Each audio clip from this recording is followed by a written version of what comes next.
Hello everyone, এই টিউটোরিয়ালে আমি waterproof DS18B20 digital temperature sensor নিয়ে আলোচনা করব। তো এইটা হচ্ছে সেই সেন্সরটা যেটার কথা বললাম। এবং এখানে যে অংশটা দেখছেন, এই যে এই অংশটা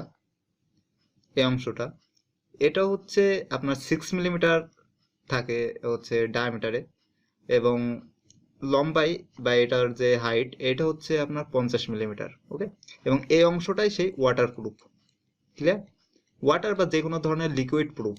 ওকে, আর এখানে দেখেন যে 3টা পিন আছে। এই 3টা পিন আমার সেই জয়েন্ট দিতে হবে যে আর্ডিনোর সাথে বা অন্য কোনো অপারেটিং সিস্টেমের সাথে, যেটা থেকে আপনি ইনপুটটা বা ডিসপ্লেতে শো করাতে চান টেম্পারেচারটা। তো এই ক্ষেত্রে এখানে যে রেড যে ওয়্যারটা আছে, এই রেড ওয়্যারটা অ্যাকচুয়ালি ভিসিসি।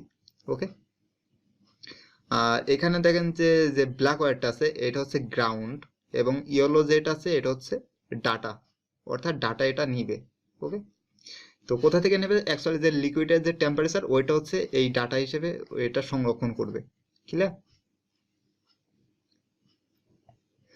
এখন এটা কতটা পাওয়ার সাপ্লাই রেঞ্জ হবে? এটা হচ্ছে 3 ভোল্ট থেকে 5.5 ভোল্ট, এবং এটার অপারেটিং টেম্পারেচার রেঞ্জ হবে -55 degree centigrade to +125 degree centigrade. Okay, তো এরপরে হচ্ছে স্টোরেজ টেম্পারেচার রেঞ্জ। তো স্টোরেজ টেম্পারেচার রেঞ্জও ঠিক সেম এটার মতোই।